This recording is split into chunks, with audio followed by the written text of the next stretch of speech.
অবস্থাটা কি কিরকম আছে? বলে ত্রিপুরা সরকারের মানে রাস্তা, আমরা এমএলএ রাস্তা, ঠিক আছে, এটা এমএলএ রাস্তা।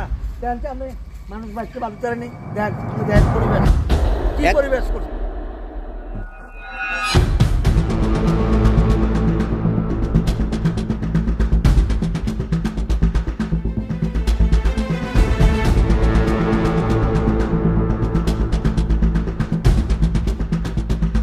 গর্ভবতীরা যাইতে পারে না, রাস্তা খারাপ, গর্ভবতীরা লইয়া যাইতে হইলে সাপ হইতে আছে, বেডিং হইতে আছে, স্কুলের পোলাপান যাইতে পারতে আছে না, অসুবিধা হইতে আছে। নির্বাচন আসে, নির্বাচন যায়, নেতাদের প্রতিশ্রুতি থেকে যায়, মানুষের ভরসা, মানুষের আশা কিছুই থাকে না। আমরা এই মুহূর্তে যেখানে দাঁড়িয়ে রয়েছি সেটা হলো সোনামুড়া বক্সনগর সড়কের একটি অংশ। আমার পিছনে আপনারা দেখতে পাচ্ছেন বড় বড় গর্ত হয়ে রয়েছে রাস্তাটির। দীর্ঘ 2018 সালের পর থেকে কিন্তু এই রাস্তাটির এই করুণ অবস্থা। বারবার নির্বাচন আসে, নির্বাচন যায় না, তারা প্রতিশ্রুতি দিয়ে যায়। এই পথ ধরেই মুখ্যমন্ত্রী উপনির্বাচনে প্রচার করে গিয়েছিল, কিন্তু আদৌ পর্যন্ত নির্বাচনের দীর্ঘদিন অতিক্রান্ত হওয়ার পরও কিন্তু এই রাস্তাটির হাল ফিরেনি। বারবার এই রাস্তাটির টেন্ডার হচ্ছে বলে আমরা যেই সূত্রের মারফত জানতে পারছি, কিন্তু কোনো এক অজানা কারণে আজও পর্যন্ত এই রাস্তাটির কাজে হাত দেওয়া হয়নি। রাজ্যের বিভিন্ন জায়গায় এখন রাস্তার কাজ চললেও বক্সনগর থেকে সোনামুড়া যাওয়ার যেই রাস্তাটি নিত্যদিনের প্রয়োজনের যে রাস্তাটি মানুষের একমাত্র ভরসা, সেই রাস্তা সেটি এখন পর্যন্ত বেহাল দশায় পরিণত হয়েছে। অটো শ্রমিকরা বারবার পিডব্লিউ অফিস থেকে শুরু করে নেতা মন্ত্রীদের দ্বারস্থ হলেও এখনও পর্যন্ত কোনো সুরাহা, কোনো আশ্বাস নেই। সে থাকলেও বাস্তবে রাস্তার কাজ কিছুই হচ্ছে না। একদম করুণ অবস্থা। ইমার্জেন্সি যে রুগী, হসপিটালে যে অ্যাম্বুলেন্সগুলো যাতায়াত করার ক্ষেত্রে নানা সমস্যার সম্মুখীন হচ্ছে। এই নিয়ে সাধারণ মানুষ কি বলছে এবং কেন এই রাস্তা হচ্ছে না সেটা কিন্তু এখন বড় প্রশ্ন। আপনারা দেখুন আমাদের এক প্রতিবেদন। সোনামুড়া থেকে আমি মামুন, সময় ত্রিপুরা।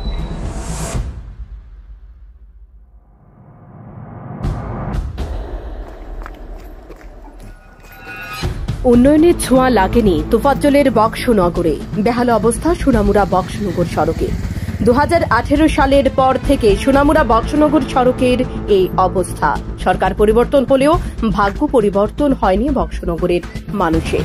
এই এলাকায় বিরোধী দলের বিধায়ক থাকায় নাকি রাস্তাঘাট উন্নয়ন হয়নি বলে প্রচার করেছে বিজেপি। বাম বিধায়ক শামসুল হক প্রয়াত হওয়ার পর উন্নয়নের আশায় উপনির্বাচনে বিজেপি প্রার্থী তোফাজ্জল হোসেনকে জয়ী করে বক্সনগরের মানুষ বছরের ঘুরে বছর আসতেও মানুষের আশা পূরণ করতে ব্যর্থ বিধায়ক তোফাজ্জল। মানুষের জীবনযাত্রার মান উন্নয়ন হয়নি। ব্যবসা বাণিজ্য, পণ্য সামগ্রী বাজারজাতকরণ, এক স্থান থেকে অন্য স্থানে আসা যাওয়ার একমাত্র মাধ্যম হল যোগাযোগ ব্যবস্থা এবং উন্নত রাস্তাঘাট, সড়ক পরিবহন ব্যবস্থা। ত্রিপুরা রাজ্যের সবচেয়ে বেহাল রাস্তা সড়ক হচ্ছে সোনামুড়া বক্সনগর। রাস্তায় বড় বড় গর্ত, কাদা জলে একাকার, এক প্রকার অচল অবস্থায়, চলাচলের অযোগ্য এই রাস্তাটি। খণ্ডগর্তের কারণে নিত্যদিন বাইক, স্কুটি, এমনকি গাড়ি পর্যন্ত দুর্ঘটনা ঘটছে। প্রায় সময় দেখা যায় রাস্তায় গাড়ি বিকল হয়ে পড়ে রয়েছে ভাঙা রাস্তার কারণে। মুমূর্ষু রোগী এবং গর্ভবতী মহিলাদের আপৎকালীন সময়ে হাসপাতালে নিতে গেলে অনেক সমস্যার সম্মুখীন হতে হয়। রাস্তার কারণে প্রায় সময় জীবনের ঝুঁকি হয়। কর্মচারী এবং স্কুল কলেজ ছাত্রছাত্রীরা রাস্তার বেহাল দশার কারণে সঠিক সময়ে অফিসে এবং স্কুল কলেজে পৌঁছাতে পারে না। বেহাল রাস্তার সমস্যা নিরসনের জন্য সরকারের দৃষ্টিভঙ্গি কামনা করে পথচারী এবং সরকারি কর্মচারীরা। সূত্রের খবর অনুযায়ী রাস্তার কাজ টেন্ডার হওয়ার পরেও চাঁদাবাজির কারণে বক্সনগরে এসে কাজ করতে ইচ্ছুক নয় ঠিকাদাররা। সময় ত্রিপুরা।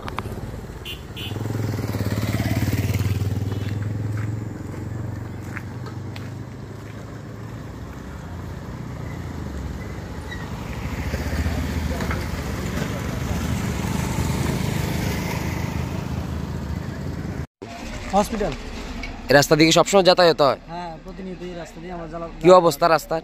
রাস্তা তো বেহাল দশা, যে অবস্থাটা আপনারা দেখতে পাচ্ছেন। অনেকদিন যাবত এই রাস্তার করুণ অবস্থা, যেটা দিয়ে কোনো গর্ভবতী মহিলারা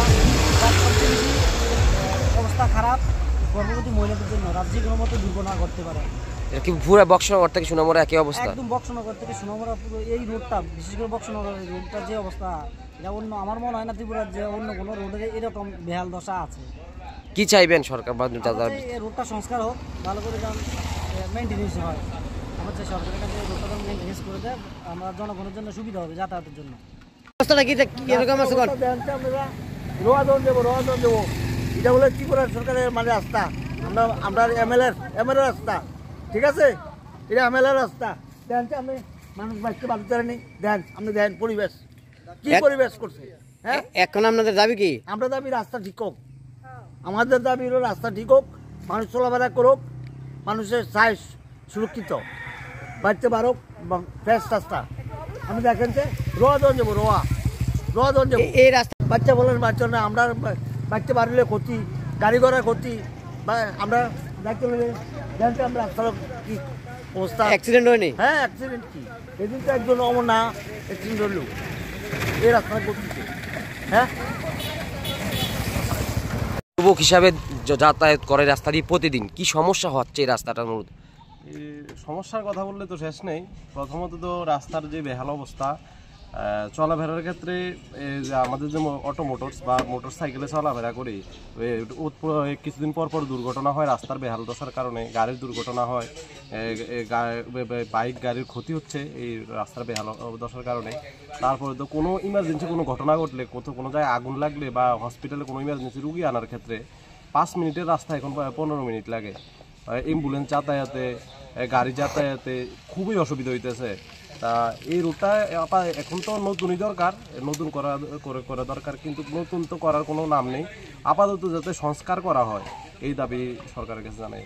গর্ত আছে রাস্তার মধ্যে, জল লাগিয়া থাকে, মানে বাচ্চারা যাইতে পারে না স্কুলে। আপনাদের দাবি কি? আমরা দাবি রাস্তা ঠিক হন, আমরা দাবি হয়েছে রাস্তা ঠিক হন, রাস্তা ঠিক করুন। আপনি কি আপনার পছন্দের মোবাইল কিনতে চান কিন্তু খুঁজে পাচ্ছেন না? আজই চলে আসুন মধুমিতা মোবাইল ফ্যাশনে। এখানে রয়েছে রিয়েলমি, স্যামসাং, অপো, ভিভো সহ সব ধরনের নামি দামি মোবাইল। আমাদের এখানে ফাইন্যান্সের মধ্য দিয়েও নিতে পারবেন সকল ধরনের মোবাইল, যেমন বাজাজ ফাইন্যান্স, স্যামসাং ফাইন্যান্স। তাছাড়া আমাদের এখানে অত্যাধুনিক যন্ত্রের সাহায্যে মোবাইল রিপেয়ারিং এর কাজও করা হয়। আমাদের ঠিকানা সোনামুড়া পাঞ্জাব ন্যাশনাল ব্যাংক সংলগ্ন। যোগাযোগ 9856492846।